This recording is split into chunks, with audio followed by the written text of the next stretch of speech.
Listen up, pal. There's madness to talk about today, from one of the most ridiculous VAR calls you'll ever see to a huge injury update from AJ himself.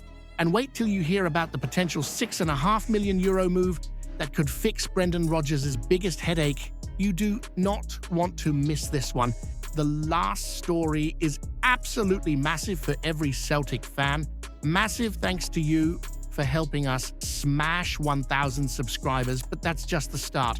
With more than 2,000 views on every story, if you hit subscribe right now, we'll fly past 1,500 subscribers, all backing the Celtic. Let's prove once again that our support is miles beyond anything the Rangers could ever muster. We have 6 news a day to keep you updated with the mighty Celtic. Hit that subscribe button and be part of it. You know, sometimes you sit there watching a match and think, surely VAR can't get this one wrong. It's as clear as a pint of Tennent's in the sun. But somehow, when it's Celtic, the madness always finds a way. That Kelechi Iheanacho handball against Braga. I mean, I've seen dodgy refereeing in my time, but that decision was absolutely barking. The poor lad scores a perfectly good goal, off his face, mind you, and somehow we end up getting punished as if he'd caught the thing like Joe Hart in his prime. Now, Dermot Gallagher's come out this week and explained what actually happened, and brace yourself because it gets even dafter. According to Gallagher, the on-field decision was handball, right? The assistant flagged it, the ref followed, and then VAR checked it. But here's the kicker. They said there wasn't enough evidence to prove it wasn't handball. Let that sink in. They couldn't find proof that the ball didn't hit his arm, even though every angle shows it smacked him right in the face. You couldn't make it up. Jay Bothroyd, sitting next to Gallagher, just burst out laughing, said it was the worst VAR call he'd ever seen. And to be fair, he's not wrong. You can practically see Iheanacho standing there like, lads, you'll see it hit my head in a second, only for them to look at the footage and go, no, still handball. It's like VAR were watching a different game entirely.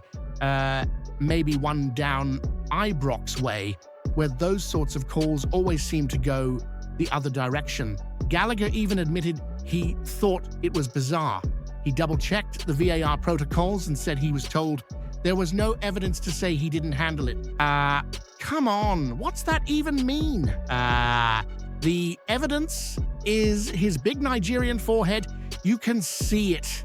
It's not like the ball brushed him in a crowd. It hit him square in the face, and yet the call stood, the goal was chalked off, and Celtic lost the opener. You just have to laugh, or you'd lose your mind. It's moments like that where you start to wonder if VAR's just there to wind us up. But here's what I can't stop thinking about, and I want to throw this to you.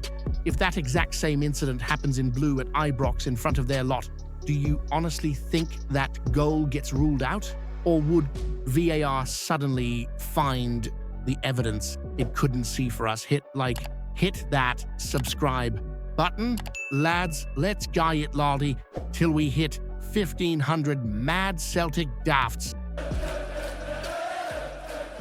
Now, here's a bit of good news to lift the spirits around paradise. Our very own birthday boy, Alistair Johnston, Big AJ, turned 27 today and gave every Celtic fan exactly what they wanted to hear.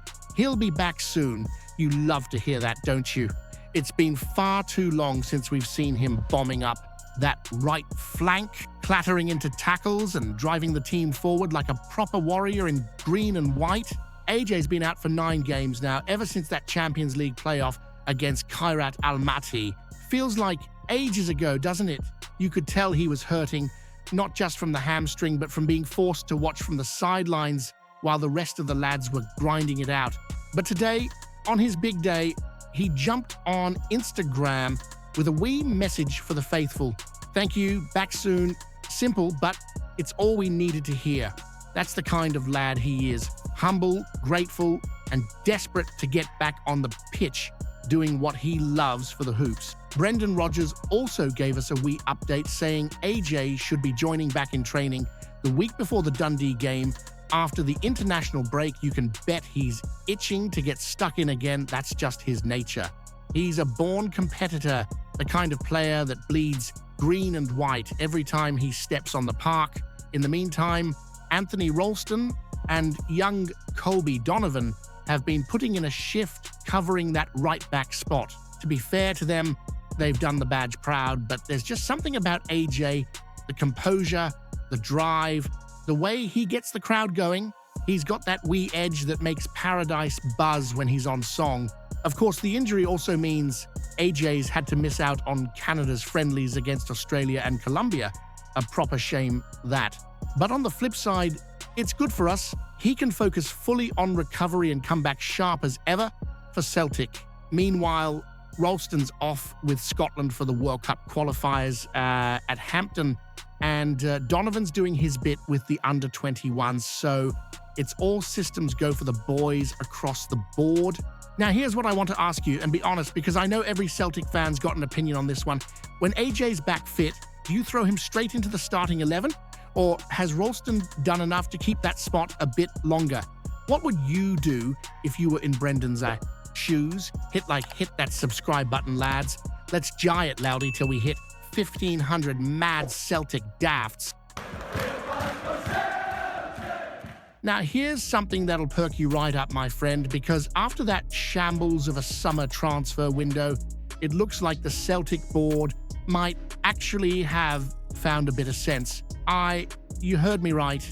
There's talk that Brendan Rodgers could finally be getting the kind of player he's been crying out for, and it's coming straight from Ajax of all places. So here's the crack. A lad called Kian Fitzjim, 22 years old, a Dutch midfielder who's been getting absolutely wasted sitting on the bench in Amsterdam. Ajax have got more midfielders than there are pigeons on George Square. So this boy's barely getting a sniff of the pitch these days. He's made 6 appearances this season, which, let's be honest, is nothing for a talent of his caliber. Now, here's where it gets interesting. According to the number crunchers over at Sci Sports, the fancy data lads, Celtic have come up as the perfect fit for him. And when I say perfect, I mean an 87 out of 100 match. That's huge. Apparently, his style of play, development potential, and formation fit all line up beautifully with what Brendan wants. A high-energy, attacking midfielder who can press like mad and link the play through the middle.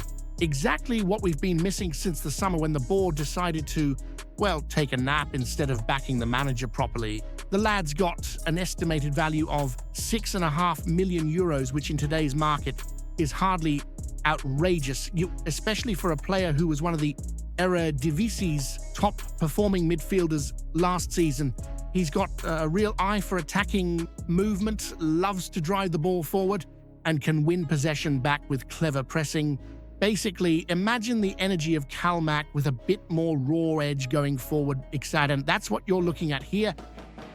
He was a favorite under Francesco Farioli, Ajax's old coach, but since the Italian jumped ship to Porto, the new gaffer John Heitingas barely looked at him, left him rotting on the bench during their Champions League games against Inter and Marseille. Honestly, it's criminal. A player like that deserves better. And look, let's be real. The pressure is on the Celtic board right now. Hearts are sitting top of the table and we're chasing them down, but every Celtic fan knows we've still got gaps that need plugging. Fitzjim looks like the kind of signing that could spark life into our midfield, and January's the perfect time to do it. The fans are restless. Brendan's made it clear he needs quality, not just quantity, and this deal could tick all the boxes.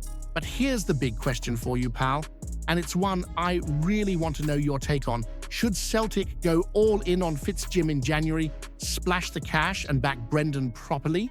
Or do you think the board will bottle it again and leave us short for the rest of the season? Hit that subscribe button. Lads, let's jai it. Lordy till we hit 1,500 mad Celtic dafts.